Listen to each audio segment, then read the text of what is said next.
Ito po yung tanong ko, Brother Eli. Doon po sa Luke chapter 23,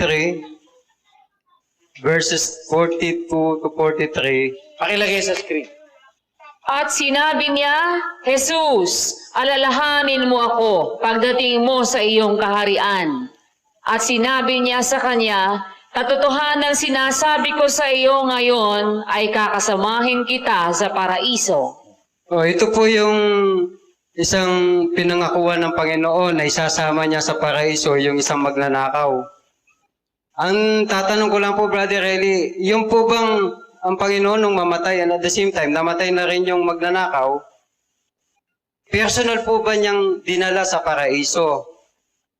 At saan po matatagpuan yung paraiso na sinasabi ng Panginoon doon? Let us examine first kung ano po ang laman ng nasa sa talata. Katotohanan sinasabi ko sa iyo, ngayon, kakasamahin kita sa paraiso. If we are going to interpret this in the norms of man, para ba lalabas, nung oras na yon, magkakasama na sila pupunta sa paraiso. Alam niyo po, mali yung ganong aspeto Sinasabi ko sa iyo ngayon. Ganon po si Kristo kung magsalita, nilalagyan niya ng ngayon Bibigyan ko kayo ng example na kung magsalita siya, nilalagyan niya ng ngayon. Kung ang ibig sabihin, effective immediately, nilalagyan niya ng ngayon. Basahin natin at 5:25 ng Juan. Katotohanan sinasabi ko sa inyo, dumarating ang panahon at ngayon nga, na maririnig ng mga patay ang tinig ng anak ng Diyos, at ang mga karinig ay mga bubuhay. Paggamit niya ng salitang ngayon, ini-emphasize niya at this present moment in time, sinasabi ko sa inyo, sabi niya, dumarating ang panahon at ngayon nga. Ibig niya sabihin, this present moment. Parang ganun yung sinabi niya sa Lucas. Sinasabi ko sa iyo ngayon. Ngayon, sinasabi ko na sa iyo, kakasamahin kita sa paraiso. Yung po kakasamahin, hindi naman magkasama na Kakasamahin. That is future. Kakasamahin kita sa paraiso. Ano po ibig sabihin? Si Kristo po, nung namatay sila pareho. Si Kristo bumaba pa sa ilalim. 3 days and 3 nights siya. Kung agad-agad sasama niya, maisasama niya sa ilalim, hindi sa paraiso. Pakinggan nyo, sa unang Pedro 3, pakilagay sa screen. Sapagkat si Kristo man ay nagbataring minsan dahil sa mga kasalanan, ang matuwid dahil sa mga di matuwid, upang tayo'y madalan niya sa Diyos, siyang pinatay sa laman, ngunit binuhay sa Espiritu. Na iyan din ang kanyang iniyaon at ipinahayag ang pagtatagumpay sa mga espiritong nasa bilangguan na ng unang panahon ay mga swail. Kanyo, na ang pagpapahinood ng Diyos ay nanatili ng mga araw ni Noe, something like that. Nung pala po si Kristo mamatay, hindi naman siya agad bumunta sa langit Nangaral pa siya dun sa mga espiritong nakabilanggo na nung unang panahon ni Noe, mga swail. Yung mga swail nung panahon ni Noe, binilanggo ng Diyos. Pagkamatay ni Kristo, pinuntahan niya pa yun So, hindi agad siya pumanik sa langit. Ngayon, after 3 days, nag-resurrect siya, nabuhay siya uli. Pagkabuhay niya po maguli, 4 na pong araw pa siyang nangaral uli sa mga apostol bago siya pumanik sa langit. Basahin natin ang Gawa, Kapitulo 1, hanggang sa araw na tanggapin siya sa kaitaasan, pagkatapos na makapagbigay siya ng mga utos sa pamamagitan ng Espiritu Santo sa mga apostol na kanyang hinirang.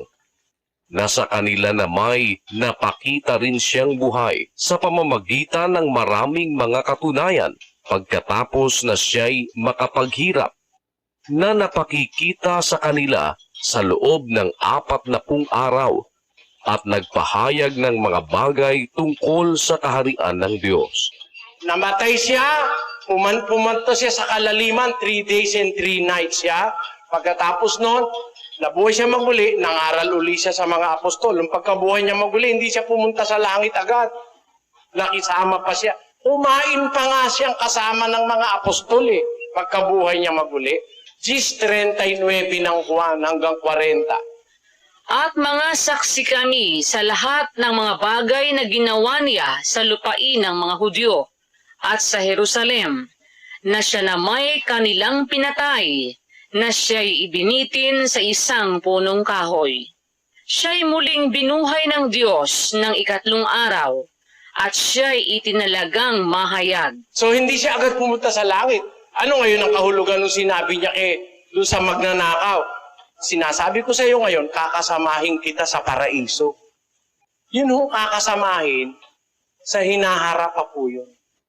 Actually, yung magnanakaw na yun, wala pa sa paraiso yun ngayon. Bakit po? Asan ba yung paraiso? Pakinggan nyo sa 2 Korinto. Nakikilala ko ang isang lalaki kay Kristo na mayroon ng 14 na taon. Maging sa katawan, ewan ko. O maging sa labas ng katawan, ewan ko. Diyos ang nakakaalam na inagaw hanggang sa ikatlong langit. Inagaw siya hanggang sa ikatlong langit. Alin ba yung pinag-agawan na yun? Ano ba yun? Basa. Na kung paanong siya'y inagaw sa paraiso at nakarinig ng mga salitang di masayod na hindi nararapat salitain ng tao. So, ang paraiso po nasa ikatlong langit. Doon po pumunta si Kristo nung siya'y pumanik sa ikatlong langit. Wala ho siyang kasama ron. Nang pumunta siya, siya lang mag-isa. Hindi niya kasama yung magnanakaw. Anong katunayan? Pakinggan niyo sa 4:8 ng Efeso. Kaya't sinasabi niya, nang umakyat siya sa itaas, ay dinala niyang bihag ang pagkabihag at nagbigay ng mga kaloob sa mga tao. Ngayon ito, umakyat siya. Ano ito? Ano ito? Kundi siya'y bumabari naman sa mga dakong kalaliman ng lupa. Ang bumaba ay siya rin namang umakyat sa kaitaasan ng buong sangkalangitan. Yung bumaba sa kailaliman ng lupa, di ba nung tatlong araw, bumaba siya sa kalaliman. Yung bumaba, siya rin namang umakyat. May kasama ba siya? 1, 3.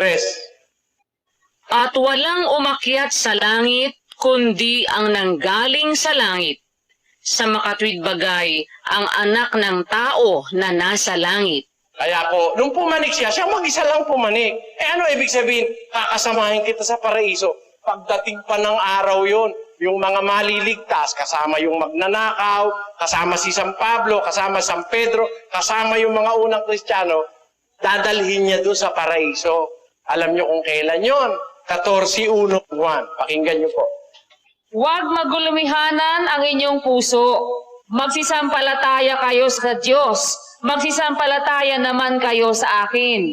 Sa bahay ng aking ama ay maraming tahanan. Kung di gayon ay sinabi ko sana sa inyo, sapagkat ako'y paroroon upang ipaghanda ko kayo ng dakong kalalagyan.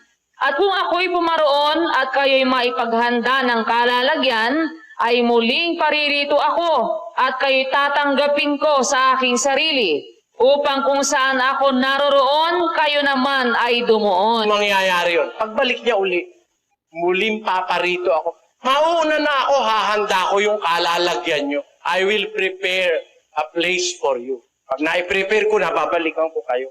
Bumalik na ho ba siya? Hindi pa. O, yung magnanakaw nandito pa. Ba't sabi ni Kristo, kakasamahin niya? Sabi naman niya, kakasamahin niya. Hindi naman niya sinabing, katotohanan sinasabi ko sa iyo, ngayon magkasama na tayo sa paraiso. Wala pa Sabi niya, kakasamahin kita sa paraiso. Magaganap yun pagdating niya po. Ganun po yan. Salamat.